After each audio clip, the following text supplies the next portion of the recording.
ഇന്നത്തെ ഈ ഭാഗവതം സത്സംഗത്തിലേക്ക് എല്ലാ വൈഷ്ണവരെയും സ്വാഗതം ചെയ്യുന്നു. ആദ്യമായി സേവനം എനിക്ക് നൽകിയ കരമന നീലമാധവ സത്സംഗത്തിനും ഐശ്വര്യമാതാജിക്കും കഥാമൃത പ്രഭുവിനും എന്റെ നന്ദി അറിയിക്കുന്നു. എന്നിൽ നിന്നും വന്നേക്കാവുന്ന തെറ്റുകുറ്റങ്ങളും അബദ്ധങ്ങളും സദയം ക്ഷമിച്ചെന്നെ അനുഗ്രഹിക്കണമെന്ന് എല്ലാ വൈഷ്ണവരോടും പ്രാർത്ഥിക്കുന്നു. ഹരേ കൃഷ്ണ. ജയ രാധ മാധവ ജയ കുഞ്ച ബിഹാരി ജയ രാധ മാധവ ജയ കുഞ്ച ബിഹാരി ജയ ഗോപീജന വല്ലഭ ജയ ഗിരിവരധാരി ജയ ഗിരിവരധാരി യശോദനന്ദന വ്രജ ജനരഞ്ജന യശോദനന്ദന വ്രജ ജനരഞ്ജന യമുന തീര വനചാരി യമുന തീര വനചാരി ജയ രാധ മാധവ ജയ കുഞ്ച ബിഹാരി ഹരേ കൃഷ്ണ കൃഷ്ണ കൃഷ്ണ ഹരേ ഹരേ ഹരേ രാമ രാമ രാമ ഹരേ ഹരേ ഹരേ കൃഷ്ണ കൃഷ്ണ കൃഷ്ണ ഹരേ ഹരേ ഹരേ രാമ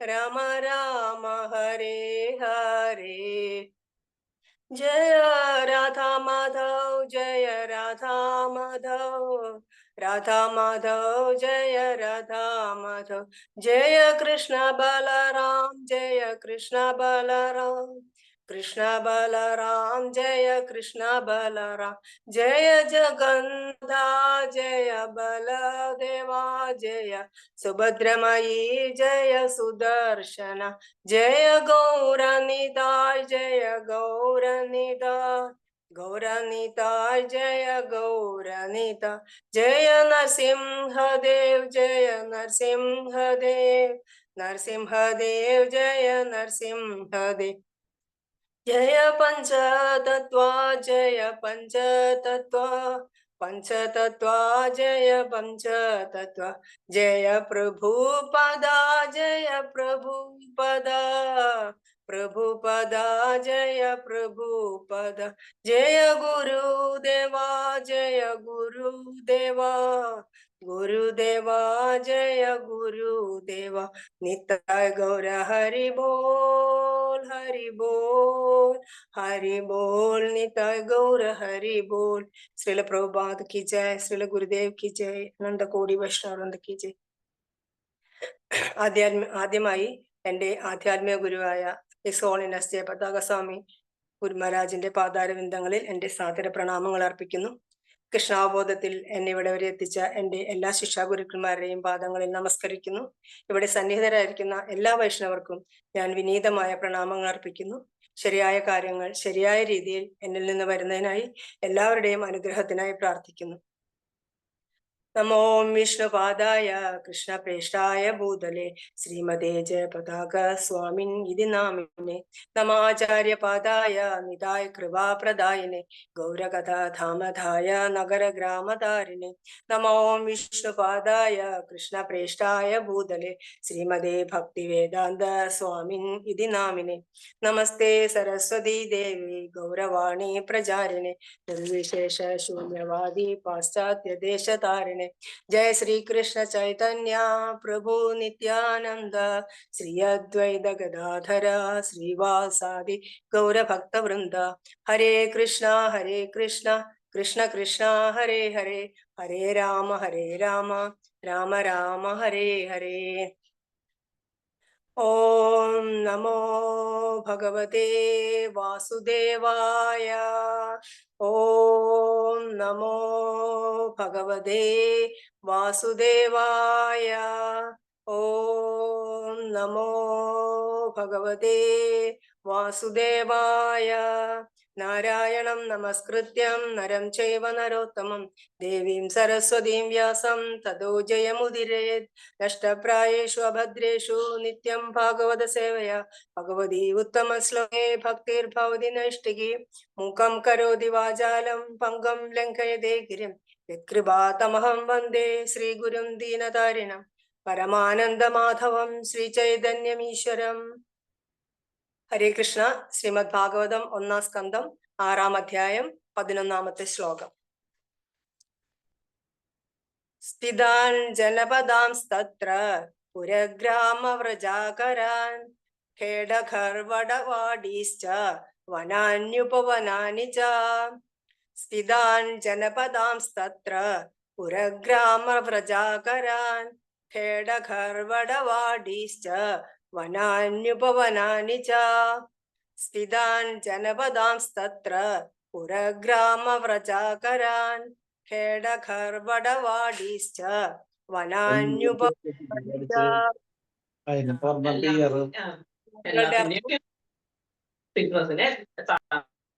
സ്ഥിതാൻ അധികമായി അഭിവൃദ്ധിപ്പെടുന്നു, ജനപദാൻ രാജധാനികൾ, തത്ര അവിടെ, പുര പട്ടണങ്ങൾ, ഗ്രാമ ഗ്രാമങ്ങൾ, പ്രജ വിപുലമായ കളങ്ങൾ, ആകരാൻ ഖനികൾ, ഖേദ കൃഷിനിലങ്ങൾ, ഖർവത താഴ്വരകൾ, വാടി പൂന്തോട്ടങ്ങൾ, ച വനാനി വനങ്ങൾ, ഉപവനാനി ഉപവനങ്ങൾ, ച വിവർത്തനം അൻപാവാർത്തം ബൈ ശിലപ്രഭുപാദ് കി ജയ്.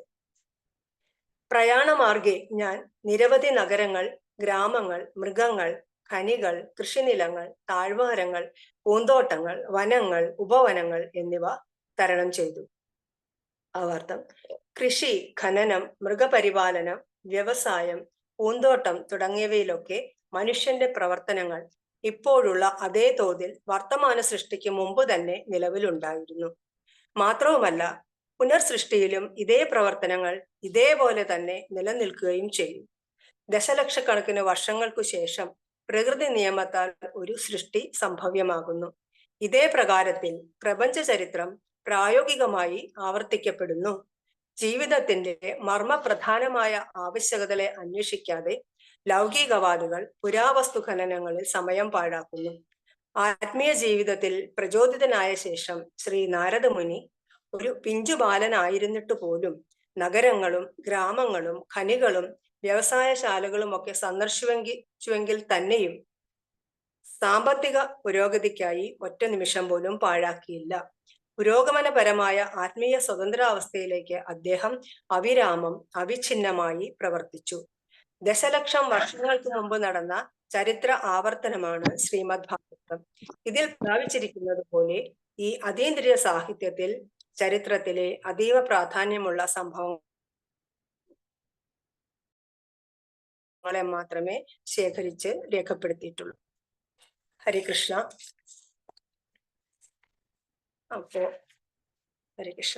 അപ്പൊ നമുക്ക് ശ്രീമദ് ഭാഗവതത്തിന്റെ മാഹാത്മ്യത്തോടുകൂടി ശ്രീമദ് ഭാഗവതത്തിന്റെ ഗ്ലോറിഫിക്കേഷനോടുകൂടി തുടങ്ങാം. ശ്രീമദ് ഭാഗവതം 1:3-40. ഇദം ഭാഗവതം നാമ പുരാണം ബ്രഹ്മ സംഹിതം ഉത്തമ ശ്ലോകചരിതം ചകാര ഭഗവാൻ ഋഷിഹി നിശ്രേയസായ ലോകസ്യ ധന്യം സ്വസയനം.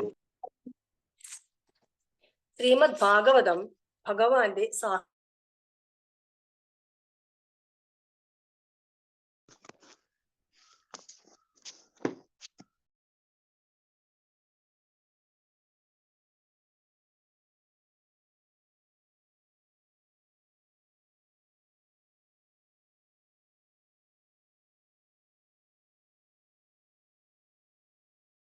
സാഹിത്യ അവതാരമാണ്. ഇത് സമാഹരിച്ചപ്പോൾ നാരദമുനി തന്റെ മുൻകാല ജന്മത്തിൽ ഒരു ദാസിയുടെ മകനായിരുന്നിട്ടും വൈഷ്ണവ സംഘത്താൽ ഭക്തനായി മാറിയ കാര്യം വിവരിക്കുന്നു.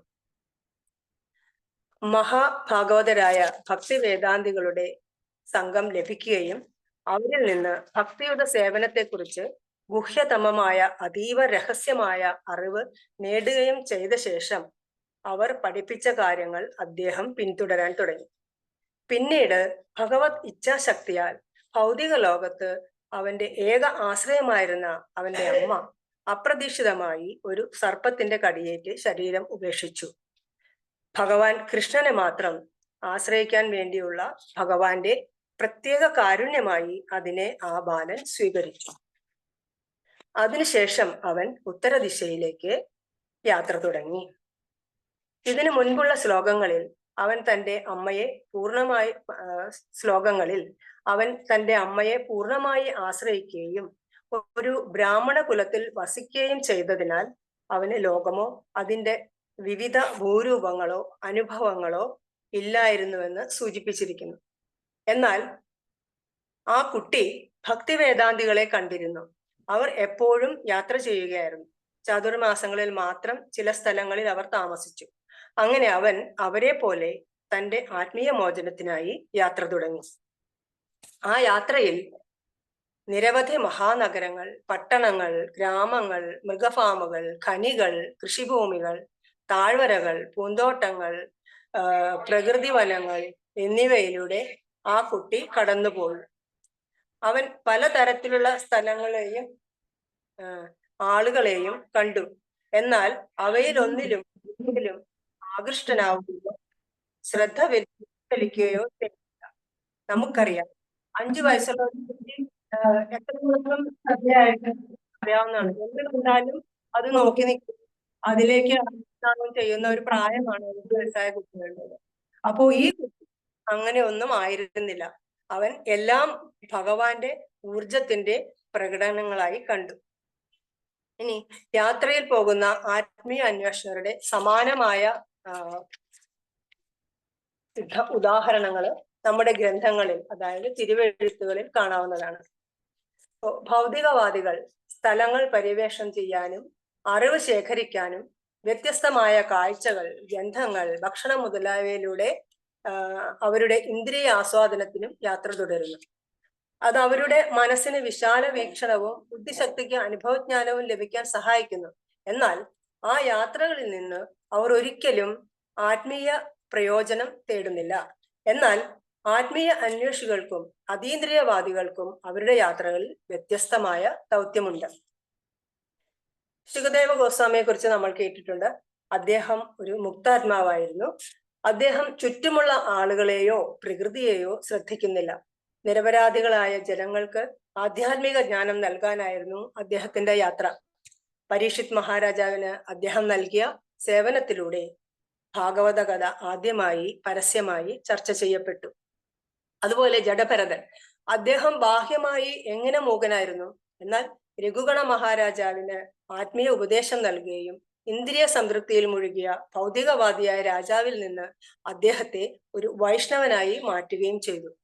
രഘുഗണ രാജാവ് ജഡഭരതനെ പോലെയുള്ള പരിവ്രാജകരായ ആത്മീയ വ്യക്തികളെ മഹത്വപ്പെടുത്തുകയും ജഡഭരതനോട് മാപ്പ് അപേക്ഷിക്കുകയും ചെയ്തു.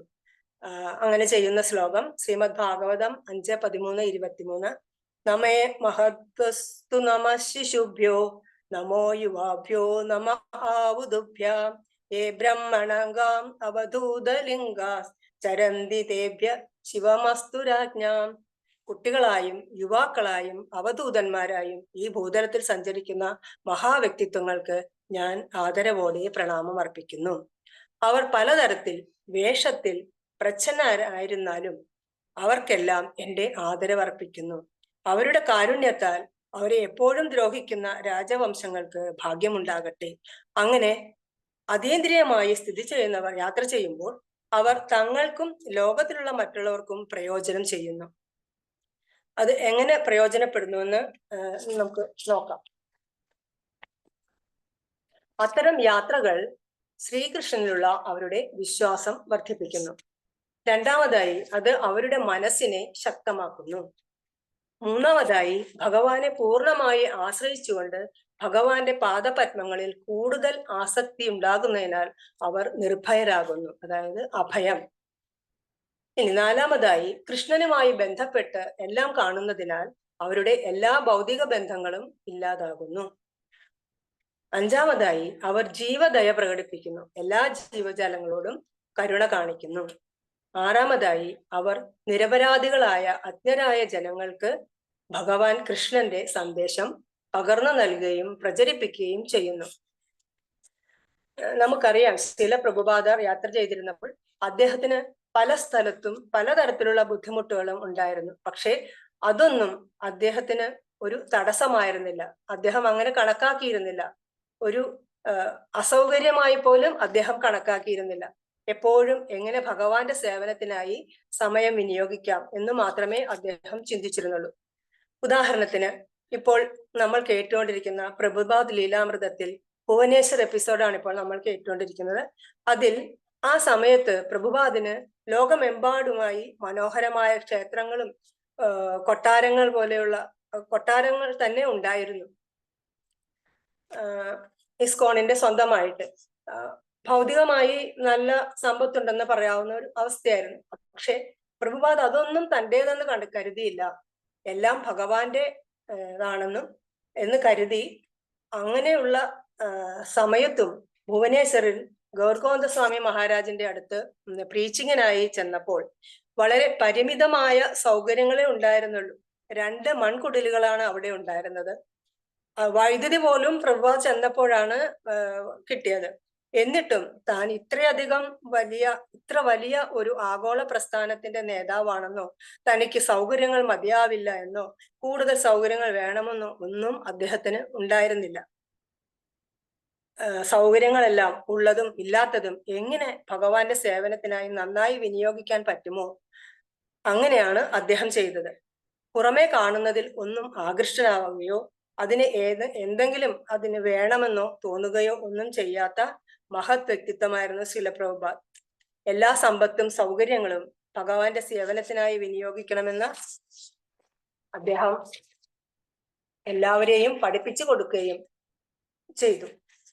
നമ്മൾ ഭാഗവതത്തിലും ചൈതന്യ ചരിതാമൃതത്തിലും മുക്തമായിട്ട് ആത്മീയവാദികൾ ഇങ്ങനെ സഞ്ചരിക്കുന്നതിനെ പറ്റി ഉദാഹരണങ്ങൾ കാണാറുണ്ട്.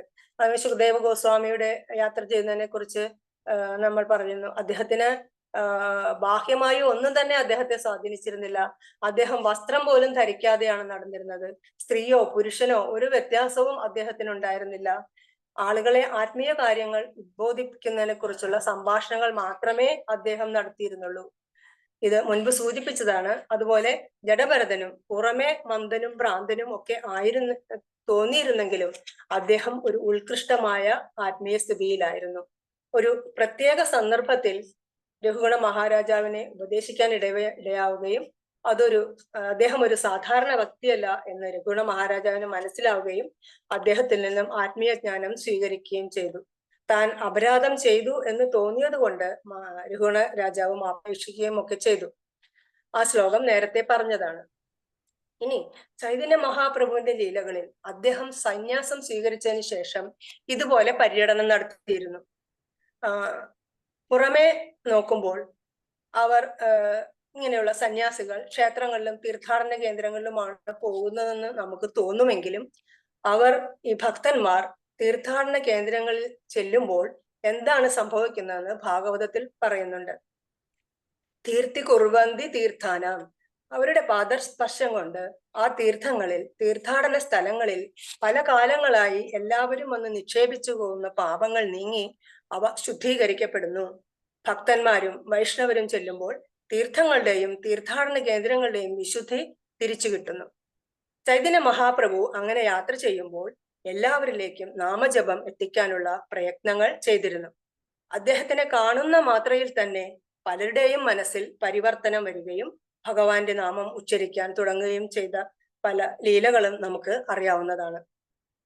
അദ്ദേഹം ജാർഖണ്ഡിലൂടെയെല്ലാം ഒറ്റയ്ക്ക് യാത്ര ചെയ്യുമ്പോൾ ഭക്തന്മാർ അദ്ദേഹത്തെ കുറിച്ച് വലിയ ചിന്തയിലായിരുന്നു.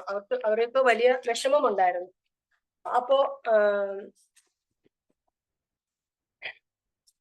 നിത്യാനന്ദ പ്രഭു വളരെ തന്ത്രപൂർവം പറഞ്ഞു, അങ്ങേക്ക് യാത്ര ചെയ്യുമ്പോൾ ഇങ്ങനെ ഒരു കയ്യിൽ കമണ്ഡലവും പിന്നെ ജപമാലയും ഒക്കെ പിടിക്കണം, അതുകൊണ്ട് നാമം ജപിക്കണം. അപ്പൊ മറ്റു കാര്യങ്ങൾ ചെയ്യാൻ വളരെ ബുദ്ധിമുട്ടാകും.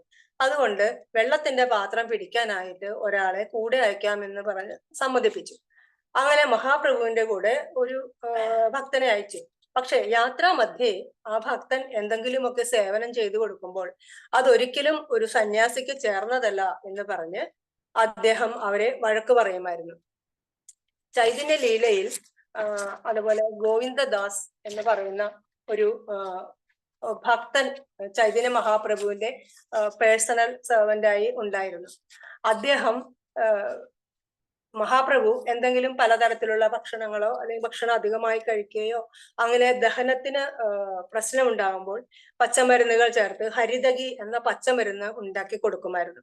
ഒരു ദിവസം ചൈതന്യ മഹാപ്രഭു ഗോവിന്ദദാസിനോട് ഹരിതകി മരുന്ന് വേണമെന്ന് ആവശ്യപ്പെട്ടു. അപ്പൊ ഗോവിന്ദദാസ് അങ്ങനെ പോയി വളരെയേറെ സമയം കഴിഞ്ഞാണ് അദ്ദേഹം മരുന്നുമായി തിരിച്ചെത്തിയത്. അടുത്ത ദിവസവും ചൈതന്യ മഹാപ്രഭു ആ മരുന്ന് ആവശ്യപ്പെട്ടപ്പോൾ ഗോവിന്ദദാസ് വളരെ പെട്ടെന്ന് തന്നെ അത് കൊണ്ടുവന്ന് കൊടുത്തു. അപ്പൊ ചൈതന്യ മഹാപ്രഭു ചോദിച്ചു, നീ കഴിഞ്ഞ ദിവസം കൂടുതൽ സമയം എടുത്തല്ലോ, ഇപ്പൊ എങ്ങനെ ഇത്ര വേഗം പെട്ടെന്ന് കിട്ടിയത്? അപ്പൊ ഗോവിന്ദദാസ് പറഞ്ഞു, ആവശ്യം വരുമെന്ന് കരുതി ഞാൻ ശേഖരിച്ചു വച്ചിരുന്നു. അപ്പോൾ ചൈതന്യ മഹാപ്രഭു ഗോവിന്ദദാസിനെ വഴക്കു പറഞ്ഞു, നിന്റെ മെന്റാലിറ്റി ഒരു ഗൃഹസ്ഥന്റേതാണ്, അത് എനിക്ക് ചേർന്നതല്ല. അതുകൊണ്ട് നീ തിരിച്ചുപോയി ഗൃഹസ്ഥാശ്രമം സ്വീകരിച്ചോളൂ. വളരെ വിഷമത്തോടു കൂടിയാണെങ്കിലും ഗോവിന്ദദാസിന് തിരിച്ചു പോകേണ്ടി വന്നു. ഇതിൽ നിന്നും നമുക്ക് ശ്രീല പ്രഭുപാദ് അതിന്റെ പർപ്പട്ടിൽ വളരെ വ്യക്തമായി പറഞ്ഞു തരുന്നു, ഒരു ആത്മീയവാദിയുടെ മെന്റാലിറ്റി എങ്ങനെയായിരിക്കണം. അദ്ദേഹം ഒന്നും നാളത്തേക്ക് വേണ്ടി കരുതി വെക്കുന്നില്ല. ഓരോ ദിവസവും കൃഷ്ണന്റെ കൃപയ്ക്കനുസരിച്ച് എന്ത് കിട്ടുന്നുവോ അതുകൊണ്ട് തൃപ്തിയാവുക എന്നതായിരിക്കും ഒരു ആത്മീയവാദിയുടെ മനോഭാവം.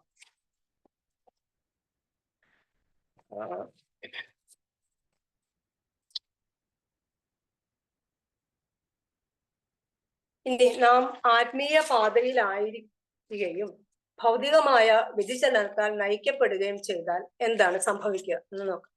ഇക്കാര്യത്തിൽ പ്രബോധനാത്മകമായ ഒരു കഥയുണ്ട്. ഒരിക്കൽ ഒരിടത്ത് ഒരു ഗുരുവും അദ്ദേഹത്തിന് ഒരു ശിഷ്യനും ഉണ്ടായിരുന്നു. ഭഗവത്ഗീത ശ്രദ്ധ വ്യതിചലിക്കാതെ പതിവായി വായിക്കാൻ ഗുരു ശിഷ്യനോട് നിർദ്ദേശിച്ച ശേഷം മറ്റിടങ്ങളിൽ പ്രചരണത്തിന് വേണ്ടി പോയി. ശിഷ്യൻ ഗുരുവിന്റെ ഉപദേശങ്ങൾ അനുസരിക്കാൻ തുടങ്ങി. കുറച്ചു ദിവസങ്ങൾ അങ്ങനെ കടന്നുപോയി. അപ്പോ ഒരു എലി കുഴപ്പങ്ങൾ ഉണ്ടാക്കുന്നതും ചിലപ്പോൾ ഭഗവത്ഗീത തന്നെ കടിച്ചു കീറുന്നതും അദ്ദേഹം ശ്രദ്ധിച്ചു. അപ്പോ അദ്ദേഹം കുറച്ചു പേരോട് കൂടി ആലോചിച്ച് ഒരു പൂച്ചയെ വളർത്തി എലിയെ ഇല്ലാതാക്കാൻ തീരുമാനിച്ചു. അപ്പോൾ എലിയുടെ പ്രശ്നം തീരും, പക്ഷേ പൂച്ചയ്ക്ക് ഭക്ഷണം വേണം. അതുകൊണ്ട് അവന്റെ സുഹൃത്തുക്കൾ പൂച്ചയ്ക്ക് പാൽ കൊടുക്കാൻ ഒരു പശുവിനെ വളർത്താൻ പറഞ്ഞു. പിന്നെ അയാൾ പൂച്ചയെയും പശുവിനെയും പരിപാലിക്കുന്ന തിരക്കിലായി. അയാൾക്ക് പഠിക്കാൻ സമയം കിട്ടാത്തതിനാൽ വളരെ വിഷമം തോന്നി. അപ്പോ ഒരു വിവാഹം കഴിച്ചാൽ ആ സ്ത്രീ വീടും പൂച്ചയും പശുവിനെയും പരിപാലിക്കുമെന്ന് ആരോ അദ്ദേഹത്തോട് നിർദ്ദേശിച്ചു. അതനുസരിച്ച് അയാൾ വിവാഹം കഴിച്ചു. പൂച്ചയെയും പശുവിനെയും വീടിനെയും പരിപാലിക്കാൻ ആളെ കിട്ടി. പക്ഷേ അയാൾക്ക് ഭാര്യയുടെ കൂടുതൽ ആവശ്യങ്ങൾ നിറവേറ്റേണ്ടി വന്നു. അയാൾ കൂടുതൽ തിരക്കിലായി. കുറച്ചു വർഷങ്ങൾക്ക് ശേഷം ഗുരു തിരിച്ചെത്തിയപ്പോൾ ശിഷ്യനെ വളരെ തിരക്കുള്ള ഒരു ബിസിനസ്സുകാരനായി കണ്ടെത്തി. തുടർന്ന് ശിഷ്യൻ അദ്ദേഹത്തെ കാണുകയും ഗുരുവിന്റെ കൽപ്പന പാലിക്കാൻ കഴിയാത്തതിൽ ക്ഷമ ചോദിക്കുകയും ചെയ്തു. അപ്പൊ ഗുരു ചോദിച്ചു, നിങ്ങൾ എങ്ങനെയാണ് ഇങ്ങനെ കുടുങ്ങിയത്? അപ്പോൾ ഭഗവത്ഗീത എലിയിൽ നിന്ന് സംരക്ഷിക്കാൻ തുടങ്ങിയതിൽ നിന്നാണ് ഇതെല്ലാം ആരംഭിച്ചതെന്ന് അദ്ദേഹം മറുപടി നൽകി. അതുകൊണ്ട് ഭൗതികമായ പ്രശ്നങ്ങൾ അവഗണിക്കാനോ സഹിക്കാനോ കഴിയുന്നില്ലെങ്കിൽ ആത്മീയ പാതയിലൂടെയുള്ള ശ്രദ്ധ ദുർബലമാകും. ശ്രീമദ് ഭാഗവതം 2:2-3 മുതൽ 2:2-5 വരെയുള്ള ശ്ലോകങ്ങളിൽ പ്രബുദ്ധനായ വ്യക്തി ജീവിതത്തിന്റെ ഏറ്റവും കുറഞ്ഞ ആവശ്യങ്ങൾക്കായി മാത്രം പരിശ്രമിക്കണം എന്ന സന്ദേശം വ്യക്തമാക്കിയിരിക്കുന്നു. ഇനി ഹരിദാസ് ഠാക്കൂറുടെ ജീവിതത്തിൽ ഒരു ഗുഹയിൽ ജീവിക്കുന്ന ലീല നാം കാണുന്നുണ്ട്. ആ ഗുഹയിൽ ഒരു വലിയ സർപ്പം ഉണ്ടായിരുന്നു. അതിനാൽ ഹരിദാസ് ഠാക്കൂറിനെ കാണാൻ വന്ന ഭക്തർ പാമ്പിനെ ഭയന്ന് അവിടെ വിട്ടുപോകാൻ അഭ്യർത്ഥിച്ചു. കാണാൻ എത്തിച്ചേർന്ന ഭക്തന്മാർക്ക് പാമ്പിനെ ഭയമുണ്ടായിരുന്നതിനാലും അവർ പതിവായി ഗുഹ സന്ദർശിക്കുന്നതിനാലും ഹരിദാസ് ഠാക്കൂർ അവരുടെ അപേക്ഷ അംഗീകരിച്ചു. എന്നാൽ ഇത് തീരുമാനിച്ച ഉടൻ ആ പാമ്പ് ഗുഹയിലെ ദ്വാരത്തിൽ നിന്നും ഇഴഞ്ഞു പുറത്തു വന്ന് അവിടെ ഉണ്ടായിരുന്ന എല്ലാവരുടെയും മുമ്പിൽ എന്നേക്കുമായി ആ ഗുഹ വിട്ടു. ഇതെങ്ങനെയാണ് സംഭവിച്ചത്? പാമ്പിന്റെ ഹൃദയത്തിൽ വസിച്ചിരുന്ന പരമാത്മാവിന്റെ അല്ലെങ്കിൽ ഭഗവാന്റെ കൽപ്പന പ്രകാരം പാമ്പ് ഹരിദാസ് ഠാക്കൂറിന് മുൻഗണന നൽകുകയും അദ്ദേഹത്തെ ശല്യപ്പെടുത്താതെ ആ സ്ഥലം വിട്ടുപോകാൻ തീരുമാനിക്കുകയും ചെയ്തു. അതിനാൽ വിശ്വസ്തനായ ഒരു ഭക്തന് ഭഗവാൻ എങ്ങനെ സംരക്ഷണം നൽകുന്നു എന്നതിന്റെ ഉത്തമമായ മൂർത്തമായ ഉദാഹരണമാണിത്. എല്ലാ ആചാര്യന്മാരും മനുഷ്യ സമൂഹത്തിന് പ്രയോജനം ചെയ്യുക എന്ന ലക്ഷ്യത്തോടെയാണ് ത്യാഗ ജീവിതക്രമം സ്വമേധയാ സ്വീകരിച്ചിട്ടുള്ളത്. അവർ മറ്റുള്ളവരുടെ ചിലവിൽ സുഖകരമോ നിരുത്തരവാദപരമോ ആയ ജീവിതം ഒരിക്കലും നയിക്കുകയില്ല. ജഡഭരതന്റെ ഉപദേശങ്ങൾ സംഗ്രഹിച്ചുകൊണ്ട് സുഖദേവ ഗോസ്വാമി പറഞ്ഞു, എന്റെ പ്രിയ രാജാവായ പരീക്ഷത്തെ, ജഡഭരതന്റെ പാത ഭഗവാന്റെ വാഹകനായ ഗരുഡൻ പിന്തുടരുന്ന പാത പോലെയാണ്. സാധാരണ രാജാക്കന്മാർ ഈച്ചകളെ പോലെയാണ്. ഈച്ചകൾക്ക് ഗരുഡന്റെ പാത പിന്തുടരുവാനാവില്ല. ഇനി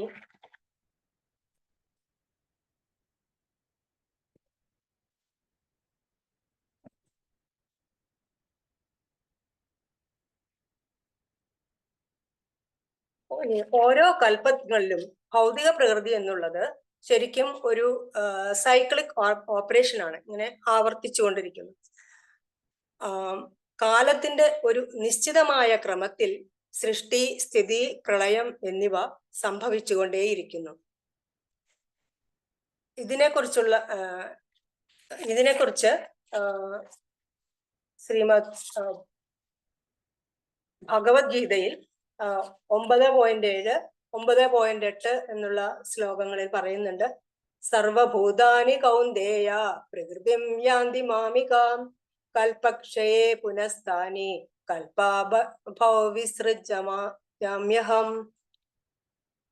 ഇനി പ്രകൃതിം സമാവിഷ്ടഭ്യ വിസൃജാമി പുനഃ പുനഃ ഭൂതഗ്രാമമിമം കൃത്സ്ന വശം പ്രകൃതിർവശാത്.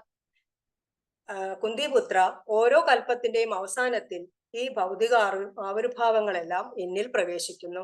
അടുത്ത കൽപ്പം ആരംഭിക്കുമ്പോൾ ഞാൻ അവയെ വീണ്ടും എന്റെ ശക്തിയാൽ സൃഷ്ടിക്കുകയും ചെയ്യുന്നു. പ്രപഞ്ച പ്രവർത്തനം എന്റെ അധീനതയിലാണ്. എന്റെ ഇച്ഛയ്ക്കനുസരിച്ച് അത് വീണ്ടും വീണ്ടും ആവിർഭവിക്കുകയും ഒടുവിൽ തിരോഭവിക്കുകയും ചെയ്യുന്നു. അപ്പോ നിശ്ചിതമായ ക്രമത്തിൽ സൃഷ്ടി, സ്ഥിതി, പ്രളയം എന്നിവ സംഭവിച്ചുകൊണ്ടേയിരിക്കുന്നു. അത് കാരണം കൊണ്ട് തന്നെ ബാലൻ ഇങ്ങനെ യാത്ര തുടങ്ങിയ ആ പാസ്റ്റ് ടൈം നടന്നത് ഈ കൽപ്പത്തിലല്ല, ഇതിനു മുമ്പിലുള്ള ഏതോ ഒരു കൽപ്പത്തിലാണ്. കാരണം ഇനി വരുന്ന ശ്ലോകങ്ങളിൽ നമുക്കറിയാൻ കഴിയും ഇദ്ദേഹം എങ്ങനെയാണ് ഭഗവാനെ നേരിട്ട് കാണുന്നതെന്നും എപ്രകാരമാണ് ലിബറേറ്റഡ് ആകുന്നതെന്നും അപ്പോൾ ഭഗവാനിൽ നിന്നും അനുഗ്രഹം കിട്ടുന്നതെന്നും പറയുന്നു. അതായത് ശ്രീമദ് ഭാഗവതം 1:6, 28, 29, 30 ശ്ലോകങ്ങളിൽ ഇതിനെക്കുറിച്ചെല്ലാം പറയുന്നുണ്ട്. അതായത് കൽപ്പക്ഷയത്തിലും ഏതൊരവസ്ഥയിലും നിനക്കെന്നെ മറക്കാതിരിക്കാൻ കഴിയും എന്ന ഒരു അനുഗ്രഹം ഭഗവാൻ ബാലന് കൊടുത്തു. അതിന് ശേഷമുള്ള ശ്ലോകങ്ങളിൽ നാരദമുനി പറയുന്നു, അദ്ദേഹത്തിന് പിന്നീട് ഒരു സ്പിരിച്വൽ ബോഡി കിട്ടുകയും ക്ഷയത്തില് ബ്രഹ്മാവ് ഭഗവാന്റെ ശരീരത്തിൽ പ്രവേശിച്ചപ്പോൾ താനും ആ ശരീരത്തിൽ പ്രവേശിച്ചു എന്നും അതിനുശേഷം അടുത്ത കൽപ്പത്തിൽ ബ്രഹ്മാവിനെ സൃഷ്ടിച്ചപ്പോൾ താനും ബ്രഹ്മാവിന്റെ പുത്രനായി ജനിക്കുകയുണ്ടായി എന്നും ഇപ്പോൾ ഈ കാണുന്ന അവസ്ഥയിൽ എന്നും പറയുന്നുണ്ട്. ഇപ്പോഴത്തെ പാസ്റ്റ് ടൈമിൽ ദാസീപുത്രനായി ജനിച്ച് ഭക്തിവേദാന്തികളുടെ സേവനം ചെയ്യുന്നതും ലിബറേറ്റഡ് ആകുന്നതും നടന്നത് ഈ ബ്രഹ്മാവിന്റെ ഈ കൽപ്പത്തിലല്ല, ഇന്നത്തെ ദിവസത്തിലല്ല, ബ്രഹ്മാവിന്റെ വേറെ ഏതോ ദിവസത്തിലായിരുന്നു. അതിനുശേഷവും ഒരു സൃഷ്ടിയും സംഹാരവും ഒക്കെ നടന്നിട്ടുണ്ട്. അതിനുശേഷമാണ് നമ്മൾ ഇന്ന് കാണുന്ന ഈ സമയം നടക്കുന്നത്. ഇന്നത്തെ ഈ കൽപ്പത്തിലാണ് വ്യാസദേവനോട് നാരദമുനി ഇത് പറഞ്ഞു കൊടുക്കുന്നത്. അതായത്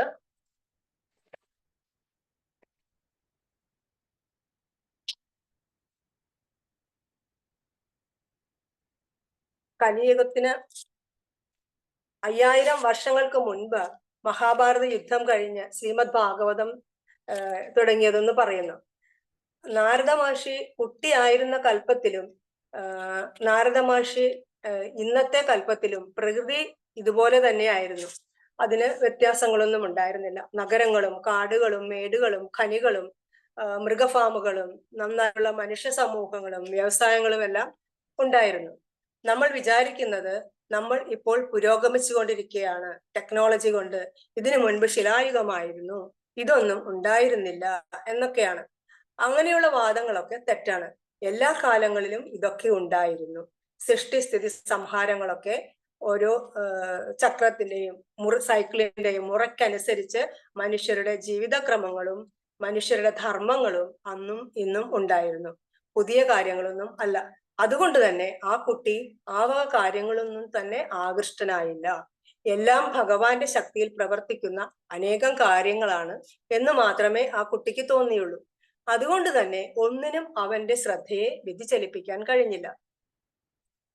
ഭാഗവതത്തിന്റെ തുടക്കത്തിൽ 2-ാമത്തെ അധ്യായത്തിൽ മനുഷ്യരുടെ ധർമ്മത്തെ പറ്റി പറയുന്നുണ്ട്. നമ്മൾ എന്തൊക്കെ പ്രവൃത്തിയിൽ ഏർപ്പെട്ടാലും അത് ഭഗവാനോടുള്ള സ്നേഹം അല്ലെങ്കിൽ അടുപ്പം വർദ്ധിപ്പിക്കാൻ ഉതകുന്നില്ലെങ്കിൽ അതെല്ലാം ശ്രമ ഏവൈഹി കേവലമാണ്. അന്നും ഇന്നും എല്ലായ്പ്പോഴും മനുഷ്യർ പലതരത്തിലുള്ള ധർമ്മങ്ങളിലും ഏർപ്പെടുന്നുണ്ട്. പക്ഷേ അതൊന്നുമല്ല പ്രധാനം. ധർമ്മ അർത്ഥ കാമ മോക്ഷങ്ങൾക്ക് വേണ്ടിയല്ല നമ്മൾ സമയം പാഴാക്കേണ്ടത്. ഭാഗവതത്തിന്റെ തന്നെ ഗ്ലോറിഫിക്കേഷൻ അങ്ങനെയാണല്ലോ. കൈതവ ധർമ്മങ്ങളെയെല്ലാം ഉപേക്ഷിക്കുന്നതായിട്ട് ഭാഗവതത്തിൽ പറയുന്നുണ്ട്. ഈ കുട്ടിയും ആത്മീയമായിട്ട് വളരെ ഉയർന്ന നിലയിലായിരുന്നു. അദ്ദേഹത്തിന് ഭൗതികമായ കർമ്മങ്ങളിലേക്ക് ഒരു ആകർഷണവും ഉണ്ടായിരുന്നില്ല. അതുകൊണ്ട് തന്നെ തന്റെ നിലനിൽപ്പിന് വേണ്ടി ജോലി ചെയ്യണമെന്നോ സമ്പാദിക്കണമെന്നോ എന്നല്ല, ധർമാർത്ഥ കാമമോക്ഷങ്ങളുടെ പുറകെ ഒന്നിന്റെയും ഈ കുട്ടി പോയില്ല. അതെല്ലാം അനാവശ്യമാണെന്ന് ഈ പിഞ്ചുബാലൻ മനസ്സിലാക്കിയിരുന്നു. ഒരു സന്ദർഭത്തിൽ പറയുന്നുണ്ട്, ഇപ്പോഴുള്ള ആളുകൾക്ക് പൊതുവെ ആത്മീയമായിട്ടുള്ള ചിന്താഗതി ഇല്ലാത്തവർക്ക് അല്ലെങ്കിൽ അജ്ഞരായിട്ടുള്ളവർക്ക് അവരുടെ ചിന്താഗതി എന്തെന്ന് വെച്ചാൽ ഈ ജീവിതം കൊണ്ട് എത്രത്തോളം ആസ്വദിക്കാൻ പറ്റുമോ അത്രത്തോളം ആസ്വദിച്ച് ജീവിക്കുക. Live life king size. ഏത് വിധേനയാണെങ്കിലും ജീവിതം രാജകീയമായി ജീവിച്ചു തീർക്കുക. ഇങ്ങനെയുള്ള മാനസികാവസ്ഥയെ ഭാഗവതത്തിൽ അന്ധതാമിശ്രം എന്നാണ് പറയുന്നത്. അഥവാ തമോ ഗുണത്തിന്റെ അധീനതയിലുള്ള ചിന്താഗതിയായിട്ടാണ് പറയുന്നത്. അങ്ങനെയുള്ളവർക്ക് ആധ്യാത്മികമായിട്ടുള്ള ഒരു ചിന്തയുമില്ല. അവർക്ക് നമ്മൾ ആത്മാവാണെന്ന ജ്ഞാനമോ ഇല്ല. ആധ്യാത്മികമായിട്ട് യാതൊരു അറിവും ഇല്ലാത്തവരാണ് അങ്ങനെ ഒരു ചിന്താഗതിയിൽ എത്തുന്നത്. ഇത്തരത്തിലുള്ള ചിന്തകൾ പ്രോത്സാഹിപ്പിച്ചിരുന്ന പണ്ഡിതന്മാരും പണ്ടുണ്ടായിരുന്നു. ശ്രീല പ്രഭുപാദ് ചാർവമുനിയെ കുറിച്ച് പറയുന്നുണ്ട്. അദ്ദേഹം പ്രചരിപ്പിച്ചിരുന്നത് ഒരു നിരീശ്വരവാദമായിരുന്നു. അതായത് ഈശ്വരനില്ല എന്ന ചിന്താഗതി.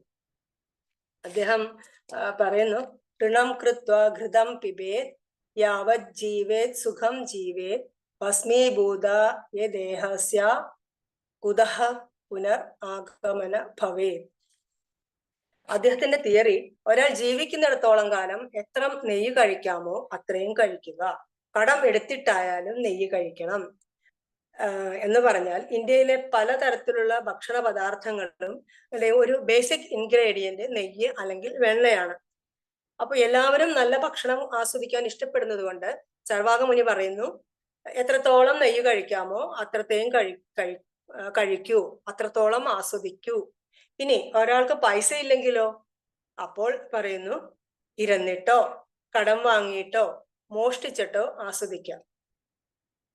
അപ്പോ ഈ ഒരു തത്വചിന്ത അജ്ഞതയാണ്. ഭൗതികവാദികൾ ഈ ചിന്താഗതിയുടെ പുറകെയാണ് പോകുന്നത്.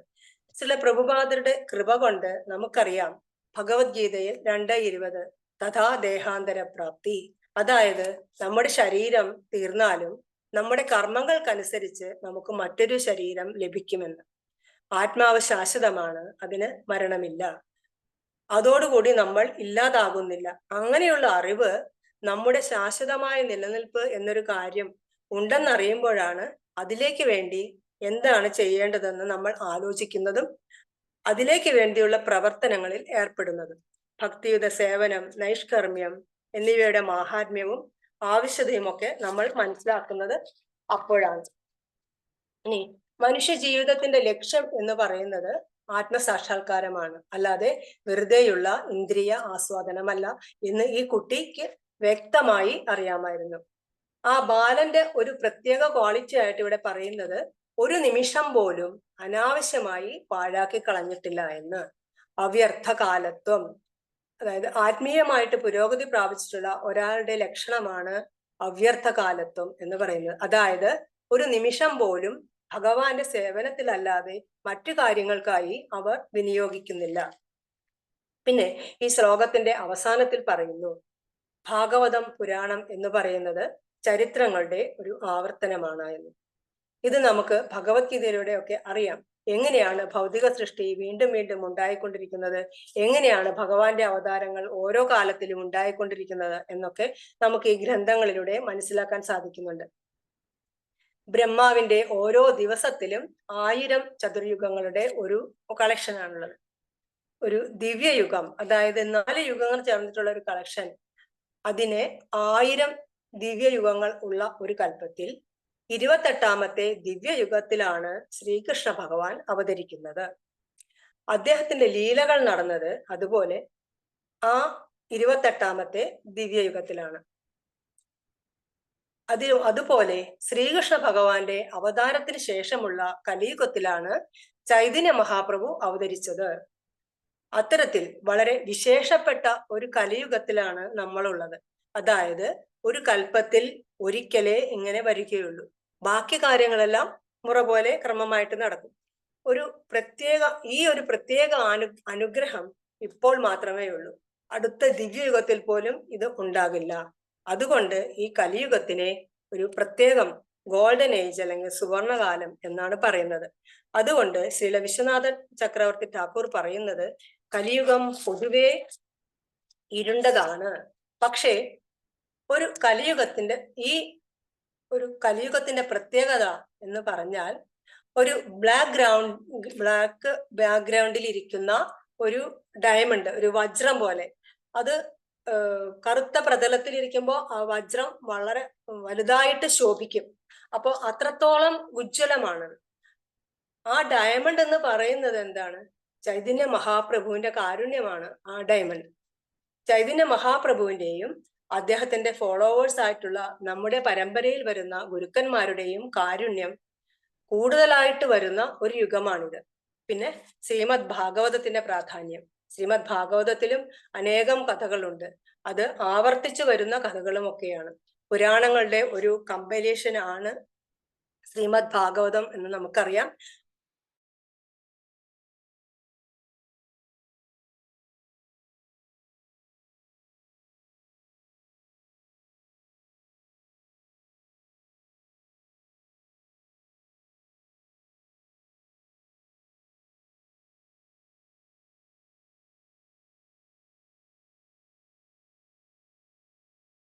അതുകൊണ്ട് തന്നെ ഈ കഥകളെല്ലാം ആവർത്തിച്ച് വളരെ അടുത്ത ഭക്തന്മാരാണെന്ന് പറയുന്നു.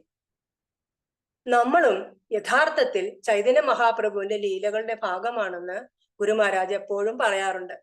എങ്ങനെയാണെന്ന് വെച്ചാൽ നമ്മളും ശ്രീല പ്രഭുപാദിന്റെ കൃപ കൊണ്ട് ഈ പ്രസ്ഥാനത്തിലെത്തി ചൈതന്യ മഹാപ്രഭുവിന്റെ പ്രസ്ഥാനത്തെ തുടരുമ്പോൾ, ഓരോരോ സേവകളും ചെയ്യുമ്പോൾ, ശ്രീല പ്രഭുപാദരുടെ പുസ്തക വിതരണം ചെയ്യുമ്പോൾ നമ്മൾ ചൈതന്യ ലീലകളിൽ ഭാഗമാകുകയാണ്. ഇതൊരു വളരെ ചെറിയ കാര്യമൊന്നുമല്ല. ഇതിൽ ശാശ്വതമായ ഒരു ബന്ധം വന്നിരിക്കുകയാണ്. അത് അത്രത്തോളം ഉണ്ട് എന്ന് നമുക്ക് മനസ്സിലാക്കാൻ പറ്റിയില്ലെങ്കിലും അത് അങ്ങനെയാണ്. അത് ഈ വിശ്വാസത്തിന്റെ കാര്യം പറയുന്നത് പോലെയാണ്.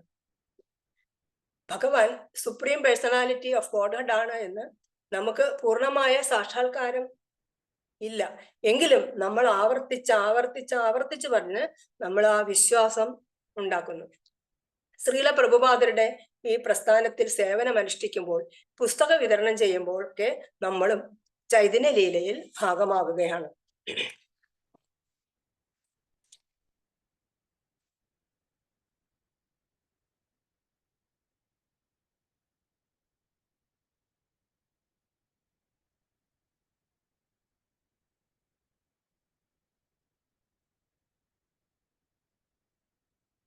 ഇനി ഭക്തിയുടെ സേവനത്തിന്റെ പാത പിന്തുടരുന്നത് നിസ്സംശയമായും വളരെ ബുദ്ധിമുട്ടാണ്. എന്നാൽ നാം യഥാർത്ഥത്തിൽ മഹാജനങ്ങളുടെ പാത പിന്തുടർന്നാൽ അങ്ങനെ ആഗ്രഹിക്കുന്നുവെങ്കിൽ അത് വളരെ എളുപ്പമാണ്. ഈ യുഗത്തിൽ പതിതരായ എല്ലാ ആത്മാക്കളെയും മുക്തരാക്കാൻ അവതരിച്ച ശ്രീ ചൈതന്യ മഹാപ്രഭുവിന്റെ പാതയുണ്ട്. ഈ പാത വളരെ ലളിതവും എളുപ്പവുമാണ്. ഭഗവാന്റെ വിശുദ്ധ നാമം ജപിച്ചുകൊണ്ട് എല്ലാവർക്കും ആ പാത തുടർന്നു പോകാൻ കഴിയും. ഇനി കൺക്ലൂഡ് ചെയ്യാണ്. ഭാഗവതത്തിന്റെ മാഹാത്മ്യങ്ങൾ അത് ഒരിക്കലും പറഞ്ഞാൽ തീരുന്നതല്ല. ഭാഗവതം ഇങ്ങനെയാണ്, എന്തൊക്കെയാണ് എന്നൊക്കെ നമ്മൾ പറഞ്ഞിട്ടുണ്ട്. നമ്മൾ തുടങ്ങിയ ആ ശ്ലോകത്തിൽ തന്നെ നമ്മൾ തുടങ്ങിയത് തന്നെ അങ്ങനെ ഒരു ശ്ലോകത്തിലായിരുന്നു. ഭാഗവതം ഒരു ആവർത്തനം, ഒരു റെപ്പറ്റീഷൻ ആണെന്നും ഇതിന്റെ ഭാവാർത്ഥത്തിന്റെ അവസാനത്തിൽ പറയുന്നുണ്ട്. ദശലക്ഷം വർഷങ്ങൾക്ക് മുൻപ് നടന്ന ചരിത്ര ആവർത്തനമാണ് ശ്രീമദ് ഭാഗവതം എന്ന് പറയുന്നു.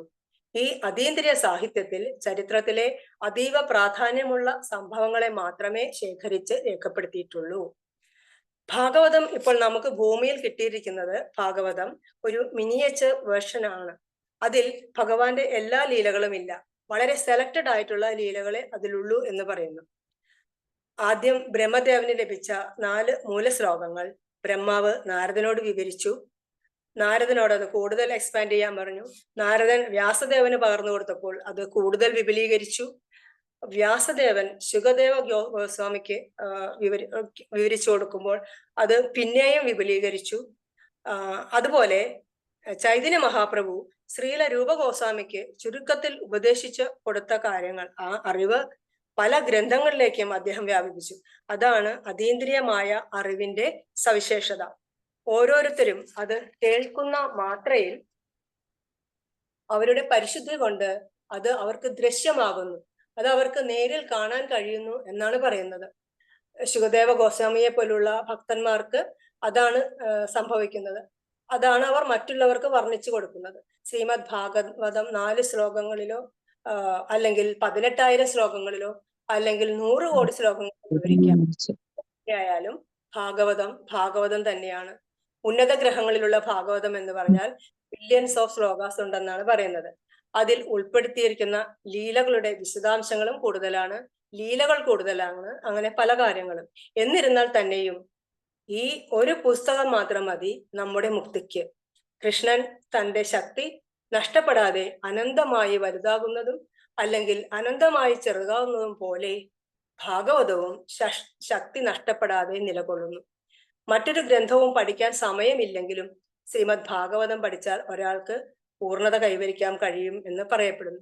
ശ്രീല വ്യാസദേവൻ തന്നെ പറയുന്നു, ശ്രീമദ് ഭാഗവതം 1:1-2 ശ്രീമദ് ഭാഗവതേ മഹാമുനികൃതേ കിംവാ പരേർ ഈശ്വര. ഈശ്വര സാക്ഷാത്കാരത്തിന് ഈ മനോഹരമായ ഭാഗവതം തന്നെ മതി. മറ്റേതെങ്കിലും ഗ്രന്ഥത്തിന്റെ ആവശ്യം കിംവാ പരേർ എന്താണ്? ശ്രീല പ്രഭുപാദരും അത് വിളിച്ചു പറയുന്നു. ഹരേ കൃഷ്ണ.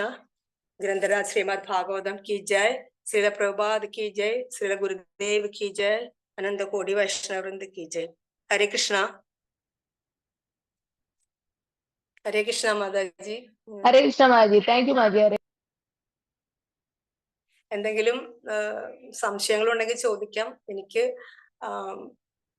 അറിയാവുന്നതാണെങ്കിൽ പറയാം, അല്ലെങ്കിൽ ഭക്തന്മാര് ഉണ്ട് അറിയാവുന്ന അവര് വിശദീകരിച്ചു തരും എന്ന് വിചാരിക്കും. ഹരേ കൃഷ്ണ.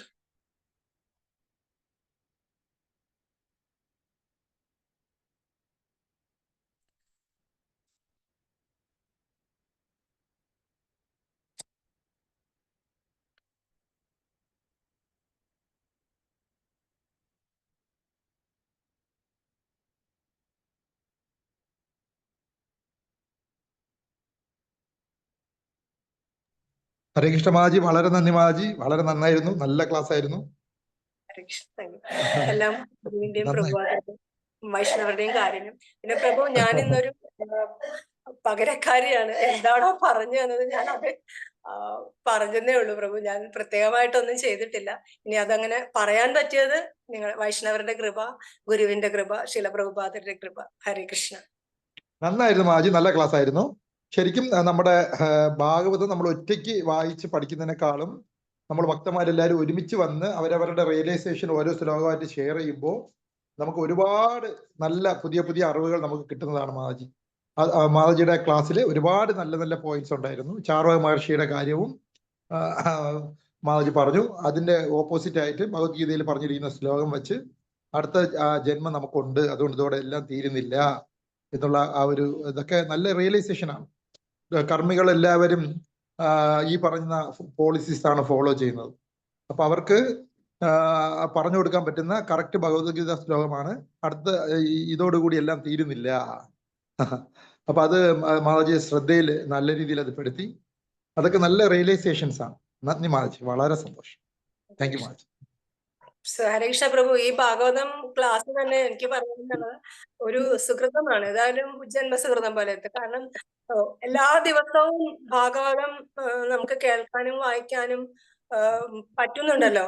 അതേപോലെ തന്നെ ഇപ്പൊ തന്നെ നമുക്ക് എനിക്ക് തോന്നാറുണ്ട്, എന്തെങ്കിലും ഒരു പ്രോഗ്രാം, അയ്യോ ഇന്ന് രാവിലെ 8 മണിക്ക് ഭാഗവതം ക്ലാസ് ഉണ്ടല്ലോ, അല്ലെങ്കിൽ വൈകുന്നേരം 8 മണിക്ക് ചൈതന്യ ചരിതാമൃതം ക്ലാസ് ഉണ്ടല്ലോ, അതിന് മാറ്റം വരുത്താത്ത രീതിയിൽ എന്ത് അറേഞ്ച്മെന്റ് ചെയ്യണം എന്ന രീതിയിൽ ചിന്തിക്കാനും അതില് അങ്ങനെ പങ്കെടുക്കാനും കഴിയുന്നുണ്ട്. പക്ഷെ ഇങ്ങനെ ഒരു തന്നതിന് വളരെ നന്ദി പ്രഭു, വളരെ ഒരു സുഹൃതമായിട്ട് ഇതിനെ കാണുന്നു. ഹരേ കൃഷ്ണ. തീർച്ചയായും മാതാജി, നമുക്കെല്ലാവരും ശരിക്കും കർമ്മികളാണ്. നമ്മളെല്ലാവരും ഒരു തരത്തിൽ അല്ലെങ്കിൽ മറ്റൊരു തരത്തില് നമുക്ക് ആ കർമ്മി ലെവലിൽ നിന്നും ഭക്തന്മാരിലേക്ക് മാറാൻ പറ്റണമെങ്കിൽ നമ്മൾ ഇതേപോലത്തെ ക്ലാസ്സുകൾക്ക് നമ്മുടെ ലൈഫിൽ പ്രാധാന്യം കൊടുക്കേണ്ടതാണ്. അപ്പോൾ നമ്മൾ ബിസി ഷെഡ്യൂളിൽ ക്ഷേത്രത്തിൽ പോയി ഭാഗവതം ക്ലാസ്സോ ചൈതന്യ ചരിതാമൃത ക്ലാസ്സോ ഒന്നും പോയി നിന്ന് അറ്റൻഡ് ചെയ്ത് തിരിച്ചു വരാനുള്ള സമയം നമുക്ക് ആർക്കും ഇല്ല. അപ്പോൾ കൃഷ്ണന്റെയും ഗുരുവിന്റെ ഒക്കെ കൃപ കൊണ്ട് നമുക്കിപ്പോൾ ടെക്നോളജി അവൈലബിൾ ആണ്. ഇപ്പൊ സൂം വെച്ച് നമ്മുടെ വീട്ടിൽ ഇരുന്നുകൊണ്ട് തന്നെ നമ്മുടെ ബിസി ഷെഡ്യൂളിനകത്ത് ആ ക്ലാസ്സിന്റെ സമയം മാത്രം കുറച്ചു നേരം ഇവിടെ ഇരുന്നാൽ നമ്മുടെ ലൈഫിലും ഭാഗവതവും ചൈതന്യ ചരിതാമൃതവും ഒക്കെ കൊണ്ടുവരാൻ പറ്റും. അപ്പൊ അത് എല്ലാ ഭക്തന്മാരുടെ സഹകരണത്തോടു കൂടി നമ്മൾ ചെയ്യുന്നത് കൊണ്ട് മച്ചിത്ത മദ്ഗത പ്രാണ എന്ന് പറയും പോലെ പരസ്പരം നമുക്ക് കുറച്ച് നമ്മുടെ ബിസി ഷെഡ്യൂളിൽ കൃഷ്ണനെ കുറിച്ച് ഓർത്തും സംസാരിച്ചും സന്തോഷിക്കാനുള്ള ഭാഗ്യം ഭഗവാൻ തന്നിരിക്കുകയാണ്. വളരെ നന്ദി മാജി, വളരെ നല്ല ക്ലാസ്, നല്ല രീതിയിൽ പ്രിപ്പയർ ചെയ്തിട്ടുണ്ട്, വളരെ നന്നായിരുന്നു കേൾക്കാൻ. നന്ദി മാജി. Hare Krishna. Thank you. Hare Krishna. Thank you. Hare Krishna മാതാജി. മാതാജി നിറയെ പ്രിപ്പയർ ചെയ്തിട്ടുണ്ട്. താങ്ക് യു മാതാജി. ഹരേ കൃഷ്ണ. ഹരേ കൃഷ്ണ. ഹരേ കൃഷ്ണ മാതാജി. അത് ലക്ഷ്മി രാധ പ്രിപ്പയർ ചെയ്തെന്നാണ്, അവളുടെ ക്ലാസ് ആയിരുന്നു ഇന്ന്.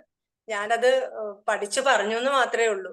വളരെ അവള് പറ്റൂല, സാങ്കേതിക കാരണങ്ങളാൽ പറ്റൂലാത്തത് കൊണ്ട് ഞാൻ പറഞ്ഞതാണ്. പ്രിപ്പയർ ചെയ്ത് പറഞ്ഞു തന്നു, ഞാൻ പറഞ്ഞു, അത്രേ ഉള്ളൂ മാതാജി. അത് എന്നാലും പക്ഷെ നമുക്ക് നല്ലതാണല്ലോ മാതാജി എല്ലാവർക്കും. ഹരേ കൃഷ്ണ. Thank you Mataji.